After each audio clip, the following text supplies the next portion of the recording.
So hello everyone. तो ये हमारी वीडियो सीरीज़ का पार्ट 2 है जिसमें मैं डिस्कस करूंगा डब्ल्यू पोस्ट के बारे में जो कि एसएससी सीजीएल से रिक्रूट होते हैं। सो मैं टोटल 4 पॉइंट्स कवर करूंगा वीडियो सीरीज़ में, who, why, how and consequences जो एस्पिरेंट्स पे पड़ेंगे। तो इस वीडियो में 2 पॉइंट्स कवर करूंगा, वाई एंड हु। सो ये चेंजेस किसने किए? ये चेंजेस किए controller and auditor general of India जो कि इस विभाग का कर्ता धर्ता है। सो ये उसके ऑफिस से चेंजेस आए। अब ये चेंजेस क्यों आए इसको एक्सप्लेन करने के लिए मुझे थोड़ा आपको अपने देश की ऑडिट व्यवस्था के बारे में बताना पड़ेगा। सो ऑडिट 2 तरीके से होते हैं, एक होता है सेंट्रल एंटिटीज का ऑडिट और एक होता है स्टेट एंटिटीज का ऑडिट। अब सेंट्रल एंटिटीज का ऑडिट दूसरे लोग करते हैं और स्टेट का दूसरे करते हैं। सेंट्रल का ऑडिट होता है सीआरए एंड सीईए विभाग के लोगों द्वारा। अब ये क्या है सीआरए और सीईए? सीआरए है सेंट्रल रिवेन्यू ऑडिट, सीईए है सेंट्रल एक्सपेंडिचर ऑडिट। अब सेंट्रल रिवेन्यू ऑडिट करता है उन डिपार्टमेंट्स ऑफिसेस का जहां से सरकार को रिवेन्यू आ रहा है, जैसे जो हो गए अपने इनकम टैक्स के विभाग, इनकम टैक्स के ऑफिस और जीएसटी के अपने और कस्टम के ऑफिस जो हो गए।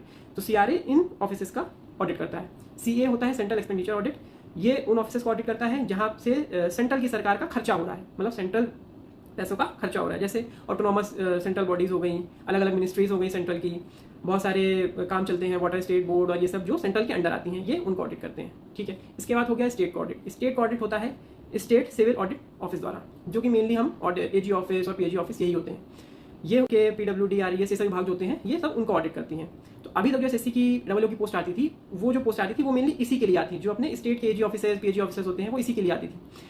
तो अब दिक्कत क्या हुई? मेनली दिक्कत ये हुई जो अपना सेंट्रल का ऑडिट ऑफिस है सीआरए और सीईए, इनके पास खुद के डब्ल्यूओस वगैरह नहीं रहते थे। ये मेनली डेप्यूटेशन पे इन्हीं स्टेट सिविल ऑडिट ऑफिसर्स से ऑफिसर्स लेते थे, जिसकी वजह से इनको बहुत सारी दिक्कतें होती थी, जैसे इनकंसिस्टेंट स्टाफिंग हो गई, रिड्यूस मोबिलिटी हो गई, बहुत सारी दिक्कतें थी, जिसकी वजह से सीएजी ने फैसला लिया कि अब जो सीए और सीआरए है इनके लिए हम डायरेक्ट रिक्रूटमेंट करेंगे डब्ल्यूओ के लिए, जिससे इनका जो ऑर्गेनाइज्ड स्टाफ है वो अलग हो और जो स्टेट सिविल ऑडिट ऑफिसर्स का स्टाफ हो वो अलग हो, जिससे दोनों की वर्किंग प्रॉपर चल सके।